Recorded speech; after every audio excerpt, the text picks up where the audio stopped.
Everyone thinks it's either paid or organic. You basically come out and said that it's the mix of both. Videos that work really well for us, we've made more than $10 million on, have been.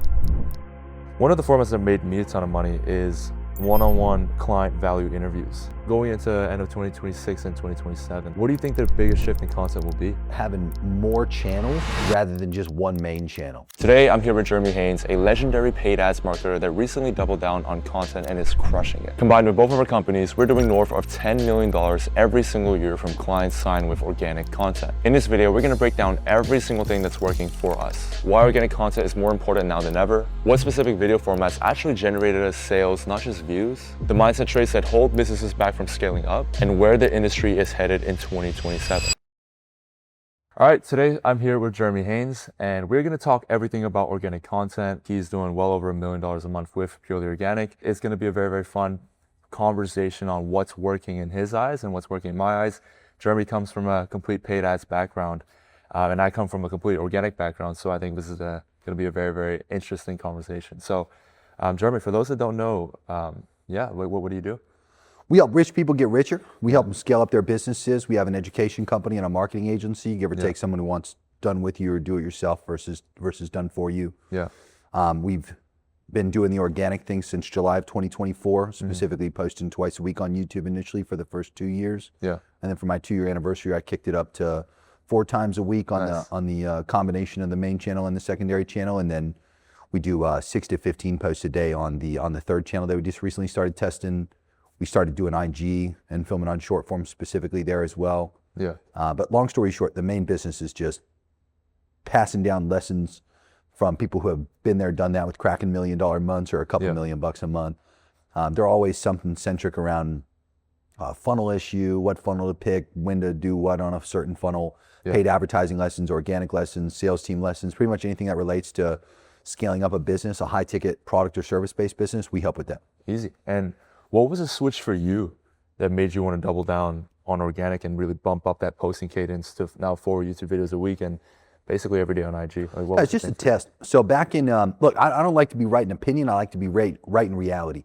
So long story short, it was July 2024. And at that particular time, up to that point, we exclusively generated all of our agency deals that pay us a lot of money from video pitches, an occasional referral, and what we call value-driven follow-up, which was just weekly following up with somebody who we had cold pitched.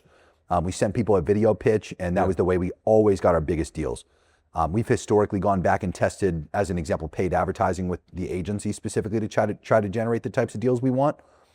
Never really works as well as what we thought we'd want it to work. On the organic side, same thing. Like, we've never really been able to generate our type of client that we actively wanted to close off of organic. So July, it was technically June of 2024 when I was like in the ideation phase of what I needed to do to test against that thesis. Twice a week YouTube videos for at least a 90-day period of time was the test. 30 days if it went horridly wrong for some reason and felt like a complete waste of time. And I was just gonna talk about something I never talked about online before, which was on our video pitching and agency side of the business, it was always trying to get somebody to $1 million a month in profit, because that's how we would generate we got 10% net profit shares. So for us to hit my goal of hitting 100K a month per deal, I had to get somebody to $1 million a month in trackable actions back to our efforts for me to get my 100K. So long story short, I was like, let me start talking about $1 million months and a couple $1 million months. The conversation points were always centric to that. I didn't get more over the last 2 years than I think four, maybe 6 deals total. That were like actual like agency deals. Every other person that we've closed has been for something under the education company specifically. So we stayed the course for that entire duration of time because it clearly benefited the education company. And my thesis still continued to prove true that it wasn't for our type of agency deal specifically, but that worked well. I see this all the time. Everyone thinks it's either paid or organic, and you basically come out and said that it's the mix of both, right? It's always a mix of both. And why is the paid versus organic mindset flawed for most people? In terms of either or? Yeah. Well, I mean, they directly support one another. So as an example, if you do paid advertising and have zero organic presence, you're naturally going to lose a lot of deals that would have otherwise been nurtured by the organic content that they could have found about you online. People look you up, people research you, people try to go through the sales process in a way that most people don't actually acknowledge, right? In today's day and age, acknowledging what the real sales process is for a high ticket product or service is very simple. Yeah. They get nurtured by what you have on their preferential social media platform. Yeah. So if they like LinkedIn content and that's where they specifically want to consume from you, that's where you better be. If they prefer long form content, YouTube is where you're going to be. If they prefer a combination of a bunch of shorter form clips that are high impact and like value dense, Instagram, TikTok, Shorts, that'd be where you want to be. We have businesses, like as an example, one of the guys we gave $1 million a month trophy to recently was Andy and Bodie from Striker Digital, an agency. The guys have 1.3 million a month and 700K. That was from Twitter. Wow. And the other half of that would be from their paid advertising efforts that they recently had started. They feed one another. So when you're organic exclusively, you're building up a huge list of retargeting audiences that you could otherwise be converting for low dollars per day. And on the paid side, you're losing a tremendous amount of people that just don't trust you because you don't have a presence anywhere organically if you're just one or the other. Both is where you see the highest return on your total expenses on the business. So organic has a cost, paid has a cost. They both have hard dollars you put out to be able to do them. Organic largely has a way higher amount of time and effort that you invest into it compared to paid advertising. But again, both is where you really want to be nowadays. Oh yeah. Undoubtedly. Beautiful. And now I want to get into formats, right? Yeah, sure. I think formats is a really cool thing, and I'll start off. I want to trade formats where it's like I name one format that made me a ton of money, you name one format that made you a ton of money. Yeah, sure. And we just talk about what specifically about that format made it work. So one of the formats that made me a ton of money is one-on-one client value interviews, and essentially it's a one-on-one client interview, but instead of it packaged like a regular sit-down video, we would actually share the Miro board and walk the viewers through the decision-making process of someone from the start of the program to the end of the program and position it as a value video. Nice. We probably made at this point over $800,000 in attributed revenue from that specific format. The type of content that you just articulated, I'd say is more bottom of funnel. Like somebody who's highly interested in your program and wants to understand and kind of see themselves in the decision-making process of the person that you're highlighting. That makes a lot of sense. It'd get somebody to convert. I also see that type of content is good for, based on the analytics of our specific channel, discoverability and the suggestion news feed specifically in the algo. We find that those types of videos do horrendous on search optimization, but they do well for the random viewer who's like scrolling through and just potentially looking for something to watch that's being served up and recommended to them. Recurring viewership, again, it's a bottom of funnel video. We spam those on my channel specifically, like one of which you were just featured in. We had gone up to twice a week on that type of format as a test. The videos that work really well for us from a search perspective that we made more than $10 million on have been talking head videos. They're optimized for like a specific, in-depth, singular topic. Just me sitting there yapping about it. I usually have some kind of visual component like an iPad that I'll draw on that my editors, while they're like put over the screen in editing, or we'll use a big 220-inch screen here that we have in my office. We'll visualize it that way as well. But yeah, the combination of the two is really good because the talking head videos do well for search ranking. The bottom of funnel videos that you're talking about, where you sit down and yap with your clients, those ones are banging for bottom of funnel. Combination of the two is great. And they also achieve completely different outcomes when I talk about the algo. They're great. One video I did that was good, I don't know the amount of revenue that's been attributed, to be clear, but I put it as the featured video on my channel. I got the idea from you. I give you props on that in the video too. It was the lie detector. The lie detector video, yeah. We flew out this guy that works with like all these random big streamers that I saw. We flew him in from California for a couple grand. And I got all strapped up with like 3 different things and held like perfectly still, you know, and like did a lie detector video. That one was pretty good. That again, like bottom of funnel video. Pretty much anytime that we spam like bottom of funnel videos, those are the ones that we can actually like attribute revenue to. Rip a ton of cash. Yeah, exactly. That'll drive like sales. But it's always the like discovery optimized videos that obviously drive more long-term buyers, but you don't really correlate the two because you know, top of funnel and bottom of funnel aren't necessarily hand in hand on. And organic takes a long time to get somebody to convert. But dude, my favorite format, by far and large, is talking head. By far and large, it's made the most money. It's not even a question of if anything comes remotely close. And what do you think in those talking head videos is the thing that really generates the clients? Well, for us, I don't do any competitive research. Like I don't go out there and like look at other topics that are actively doing well for somebody. I get occasional people that hit me up and are like, I just had a guy yesterday. He's in my Jeremy's Inner Circle group, His name's Jake. Jake helps people on YouTube. And Jake was telling me that I should use a specific video called like how to use Claude and Obsidian. And he was like, you should like tie it into Facebook ads. And I was like, yeah, but I don't do that shit myself. Like, I'm not gonna like make a video just because it generates viewership. And he's like, yeah, but this video has like a lot of total views and it like aligned to your channel. And I'm like, yeah, I don't care at all. Like my people never ever ask about that and like don't actually have that as a problem. Like my people specifically, again, they have a high ticket product or service. They're attempting to scale 100% of the time. Something's either holding them back, not working as well as they want. Anytime they try to scale it, it spins out of control. It's like very hyper specific problems that my actual clients deal with. And sometimes they'll be dealing with them collectively. Sometimes it'll be like a very individualized problem that's happening. I just sit there, I reflect on what problems actively came up that particular week, either from pattern recognition or just with a single person. I'll just make a talking head video and I'll fragment the knowledge. So in the paid stuff I have, I'll talk at length about it and I'll go into full depth and I'll make it easier to execute. On YouTube, I'll talk about 10 to 20% of what I actually know. That's what I mean by fragmenting the knowledge. But I'll talk very specifically towards that one problem that either a collective amount of people are dealing with or the specific individual is dealing with. And I like to consider the different problems that I've had on the internet over the years that I've gone and researched and found like a single guy on Reddit talking about that has like no comments on it, or like that one dude on YouTube has like 40 views on a video and it's the thing that actually helped me overcome the problem. Except the problems that I'm helping people overcome are revenue-driven problems that have huge upside to solving, and I just spam those videos with in-depth talking head content on those particular topics. I don't get the most viewership by any means. I don't ever optimize around viewership.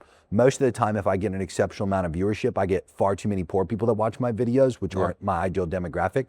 I exclusively sell to rich folks. So the pocket videos that do high conversions but like low views will be like sub 5K views usually, but like above 2. The bigger videos I have, which will be again like broader topics in nature, they'll be like maybe 10 to 20,000 views in total. But again, everything that I talk about is always niched down to how that topic relates to $1 million months or a couple $1 million a month. So if I talk on like Facebook ads on an algo change, I'm not like broadly talking about the algo change. I'm specifically saying, okay, so in the middle of you scaling up your high ticket product or service-based business, here's a very specific thing that you're gonna be dealing with that relates to this recent algorithm change. And I talk to them their specific issues that relate to that algo change. Like I'll still get more viewers that just are there to learn about the algo change too. That's an example of I'm blending together a larger viewership that's like not really my ideal audience. Those ones where they're just pocket videos of like, you spent, you're trying to get 50 to 100 calls a day. Like, here's how to do it and get them to actually show up. You know, like those videos are the ones that convert at a higher amount, but again, they'll have lower total viewership. It's awesome. 100%. I was just gonna mention like the formats. It's so hard to say because obviously that's the bottom of funnel video. That always converts and gets the most cash, but the lie detector video is the one that actually generates the attention, generates the interest, and it gets people to feel like this guy's doing something different, right? And the way that one for me got 5,000 views. That was one of the, I'd consider like more of a bottom of funnel video for me. And the way we came up with that one was like, we looked at Vote, like I think it was Vanity Fair. Vanity Fair is like a very mainstream publishing media company. And they would essentially, all their best performing videos would be just lie detectors with celebrities.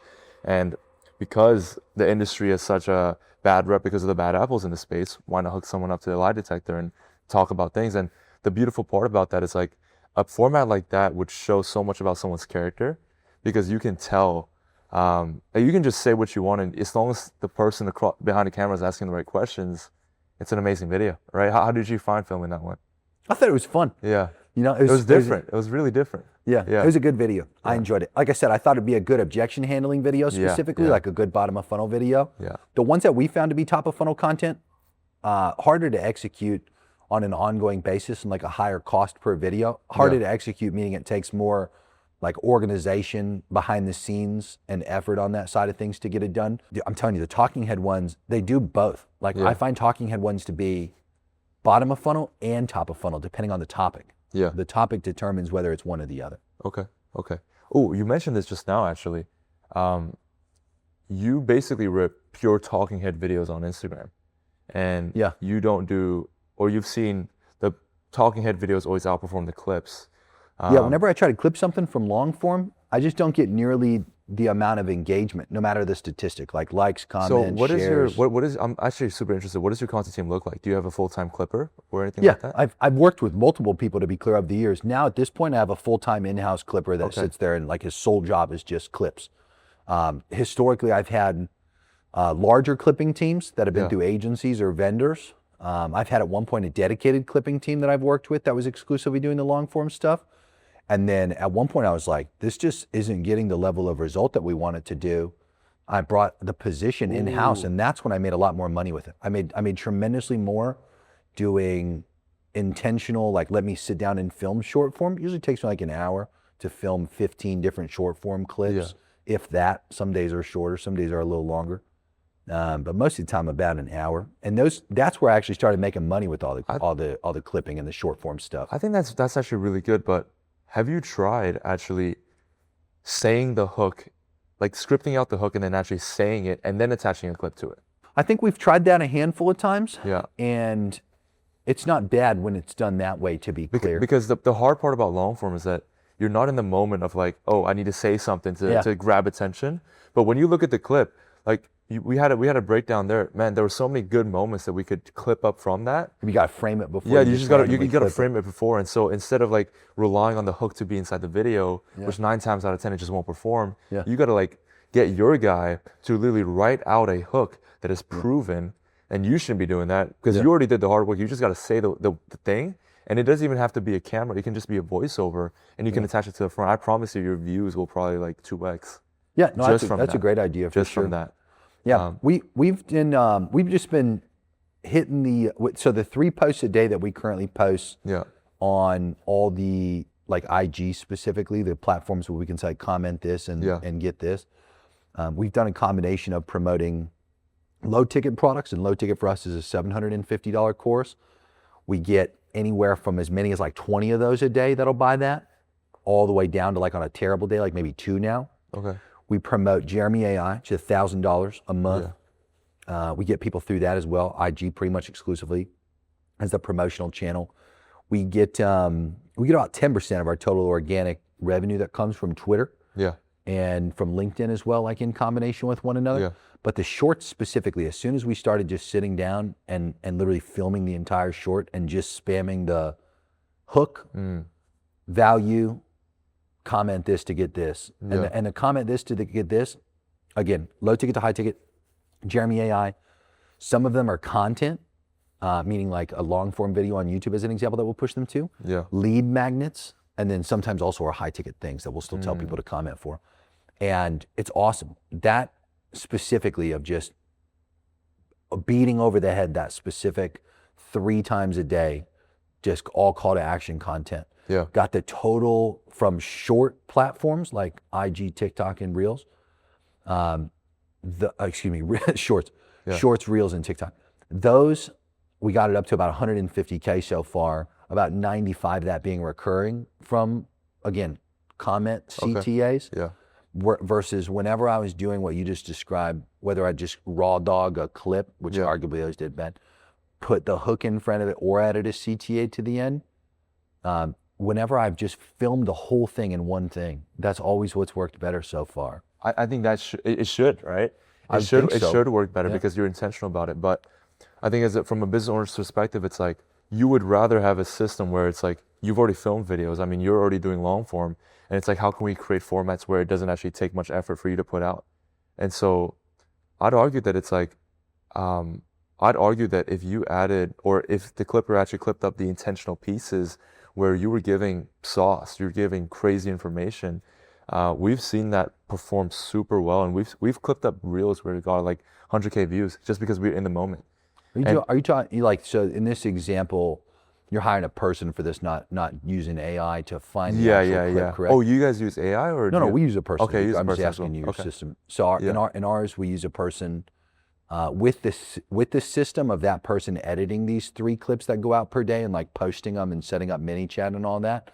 I'd probably have to hire a second role. Like I'd have to get a second person to be butt in seat. That because the big part of that job that I find the biggest constraint is these people are just bad at seeing the actual like value of the clip. Because they don't understand it. Exactly. They don't understand it. So it's almost like, I would recommend actually, like what I've personally done, I've put my clipper through my entire module. Yeah. Like I need him to understand who my ICP is, and I get my clippers to actually join the group calls that we host. Because if they understand like what are these questions that these people are asking, then they can actually clip up the best moments of that. And if you just add that on top of what you're already doing, more reels, you know what I mean? So Yeah. I think that would do really well. Nice. What do you think of my 3 a day? 3 a day, like on reels? Yeah. What type of formats are you actually posting? Is it just one talking head? They're just all talking. All head. talk. Yeah. I would actually mix it up a ton, because there's so many. Like let's say the mastermind that you just did. Uh-huh. Like there are so many good instances from that mastermind that you can just clip up, and as long as you're intentional about the hook and your clipper really understands what your viewers are looking for, you can rip way more different formats, and you'll see that the views actually go up because people don't like predictability when it comes to content. Like I was just mentioning this, and I think you asked me like over there, like, oh, you film in different locations, like why do you do that? I do that because when someone sees the same environment in the same exact setting, the same exact lighting and everything, they automatically kind of tune out. And yes, some of them will watch the video, but you can have like a small tweak where, let's say the next one-on-one breakdown you guys do is something like this, instead of just in front of the screen. You know what I mean? It's like small tweaks like that where maybe it's in the corner of the room. Because what that trains the viewer to do is it trains the viewer to really feel like, hey, this guy is constantly innovating and it's like a new piece of content. So I would actually keep on doing your talking heads, but I would actually add a layer on top of that to get your clipper to clip up the best parts of the mastermind, clip up the best parts of the one-on-one breakdowns, and clip up the best parts of your group calls. Those 3 are your zone of genius. I was just talking to Eli yesterday, and I think the biggest thing is like, you're extremely competent in what you do. And you have so many times where you're speaking so much value, but all of that is in one YouTube video, which is good. But what you don't realize is that in that video that we just filmed, that could have been 5 really good clips that we could have thrown into the IG that would have made the content feel so much more refreshing because it's a different side of Jeremy. So right now it's like you're only showing one dimension of Jeremy, which is just a talking video. So nothing wrong with that. You're making bank off of that.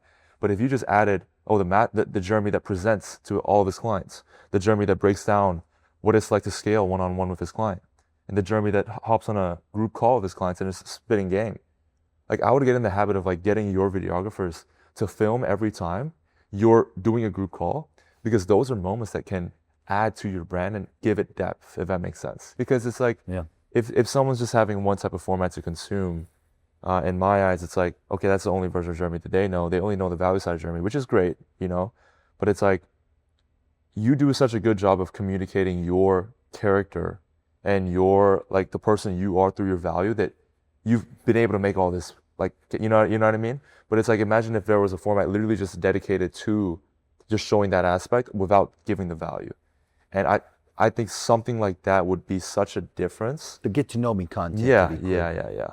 Specifically for shorts. Yeah, exactly. So whether it's like, you know, someone, maybe a day in the life video occasionally, right? Like one day in the life video of what a regular day in the life of running a X amount per year, you know, business will look like, right? A day in the life video. And then a video of you, let's say, hopping off a call with the group. So it doesn't actually have to be the moments of like, oh, you're giving value, but it's like your post feeling of hosting your mastermind with all of the clients. Like people would want to see that version of Jeremy. But we do a recap video like that for YouTube. That's really good then.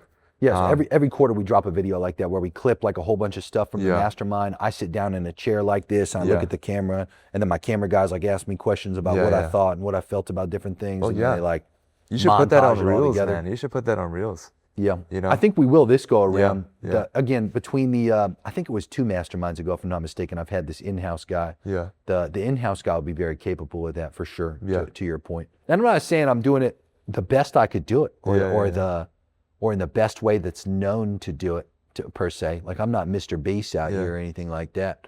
And I know that with celebrities specifically, people care about all kinds of intimate details. But again, like you look at that and it's like, well, who knows intimate details about celebrities? Usually regular people. Yeah. You know, it's like, I don't know a lot of rich people who know a lot of things about celebrities. You know, it's usually the opposite.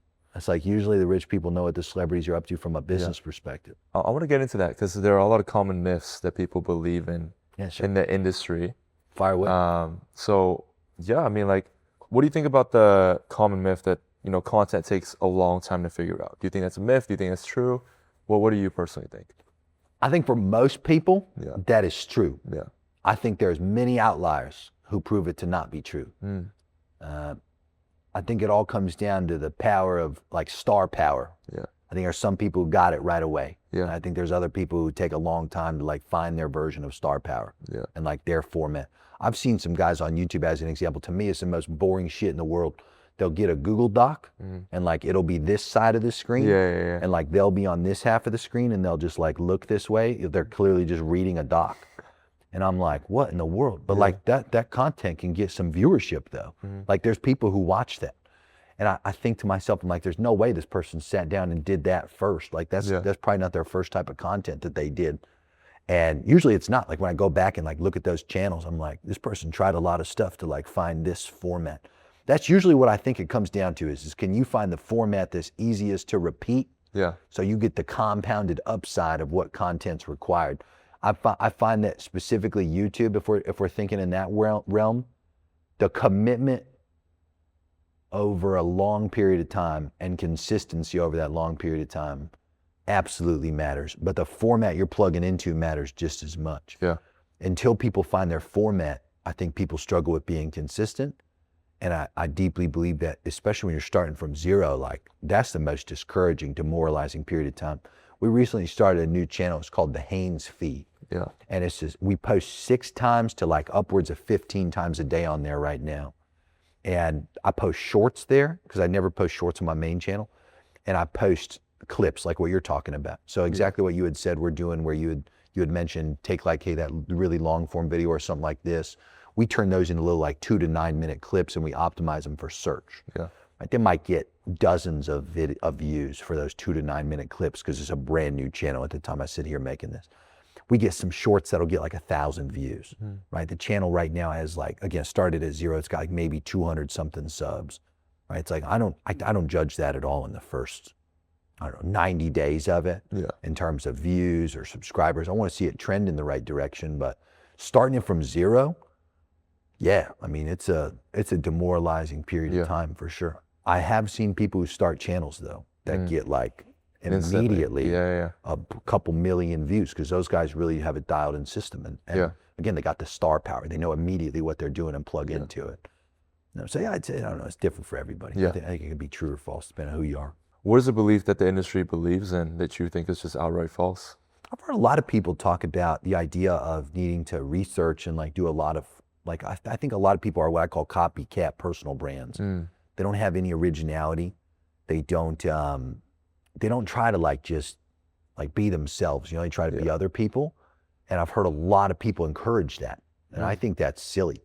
I think that it prevents a lot of people from getting great outcomes. The repetition of what's already working from, like as an example, I can't even imagine the amount of people that try to copy Hormozi. Yeah. Truly can't imagine, but I don't see any of them because none of them get reach. Yeah. None of them get known. And that's the problem. Like everyone thinks it's about, the personal brands, you have to copy what's working. And to an extent, you have to copy the packaging and maybe the positioning, but the meat and potatoes has to be your own. I'll give you a perfect example. Yeah. I literally saw you on IG. Yeah.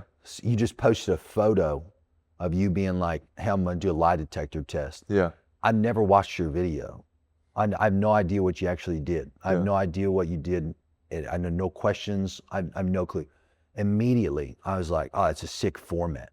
It's like, that's a good example of like, or like the Jubilee channel. Yeah. It's like the one business coach versus 10 business owners. Great format to plug into.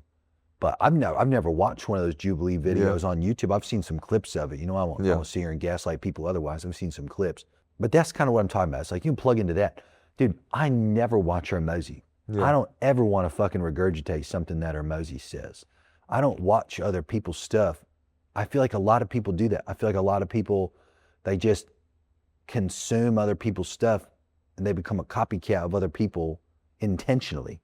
And I think that there's got to be a lot of people who promote that and encourage that and recommend that as a best practice. Yeah. I think it's a myth. I've never seen people do well doing that. There's a lot of uniqueness at the top. Yeah. And very rarely is there an actual copycat. You know what I mean? I love that. Name 3 generic cereals. 3 generic cereals. Yeah. Copycats of the now name 3 actual cereals. You can fire them off right away. Yeah. Right? You can't name the generic shit. Yeah. You know, you can name the original. And it's called That's personal. what I mean. Personal for a reason. You know, like I think you find what people actually choose you for. You find the strengths that you have, and then you just find a format that shows the best out of that. Yeah. Right. That's what I think matters. I think format matters a lot. Yeah. If anybody here's watching Mr. Sue, and you hear him talk about formats, I think that's a lot of value that a lot of people discount. Is how important that is. Because once you find something you can plug into on a repetitive basis, that's all that matters. Like for me as an example, when I was doing the YouTube test, again, I didn't go online and like look up what I should plug myself into. I just asked myself, what can I actually do for about 2 hours a week, right? What can I sit down and how can I do it? And for me, it was 2 iPads, a tripod, and some Rode mics. That's all I needed. I did an iPad because it shoots at 60 frames per second in 4K. And I did the other iPad because I'm a visual guy and I wanted to like visually articulate myself. And I get people at least a couple times a month. Oh, Jeremy, like what app do you use on your fucking iPad to draw?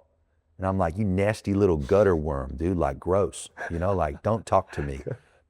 It's just, you know, it's like you just go do something that's easy for you to plug into, you know, like just try to find something that feels simple. And then to be clear, after you get going, that's where I think the difference in, okay, now I can do like a lie detector test, or now I can do like a 1 versus 10. You can play around Those with things it. feel much easier. I feel much more capable of them. Again, they still feel tough to like actually execute all the time, like repetitively. But again, I would never have done those things when I first started. For literally about an entire year and a half, I just spammed the iPads. That was it. And then eventually I got like content teams behind the scenes and like upgraded cameras and different lights and stuff. You know, I just go sit on my balcony. You build the foundation with the proven format, and then once you have that layer, then you test on top of that, and it's like it's fun. You know, like content is so fun. There are a lot of people that when you talk about formats, I think you could argue a lot of people also love like unedited, just like sitting down, just raw dogging videos. You know, I find the hyper edited ones, a lot of people don't love them as much, no matter how long they are, like how much they come out. But the again, like I think that's a common myth too. Is the idea that optimizing exclusively around the algorithm is the idea. If you're going for views, you have to. But if you're going for optimizing around what people actually want, I just put it all out there. You know, we just put it all out there, and we let people see it for what it is. We find people skip around, but dude, there's key moments in every video that we may have otherwise cut out. We find that people, they don't have a grasp on like what the viewer actually cares about when they first start. And the best thing that we've seen to overcome like a traditional myth of trying to optimize around like algorithms, we just optimize around people. I heard Mr. Beast say that one time. He said, swap the word algorithm for people. Like what would people want to watch? Like what would people want to see? He does hyper testing on everything that he does. I still haven't reached that level yet. You know, I can imagine there's a clear time and place where we'll be at that level. But I mean, we make a ton of money doing it the way we do it. So it's also tough to justify abandoning that, you know? Well, last question. Let's go ahead and wrap up. Where do you know, going into end of 2026 and 2027, like, what do you think the biggest shift in content will be? Like, you know, where do you think content is headed? So far, seemingly having more channels rather than just one main channel. Like I was surprised to see that you had 2 Instagram accounts. For the last few years, I've known a few big personal brands that have had multiple accounts, but it's more so from like a clipping strategy perspective. They'll have like what it looks like fan pages dedicated to them that like promote some shit through the clipping campaigns. But nowadays, like as an example on YouTube, we keep my main channel content theme the same. We never interfere with it, assuming that we're going to perpetually reach that same type of person. Whereas I would never put my lessons for the kids video on my main channel. To me, it's mindset content. And so I separate that out because I know who watches mindset content at a higher rate. And then on the other side of things, we got that third channel where we're willing to post shorts and just spam the hell out of it with 6 to 15 clips a day, if not more in the future. And all those are search optimized clips where it's like a testing ground, you know? I didn't foresee that until about a month ago, as an example with that third channel specifically, like that dawned on me most recently.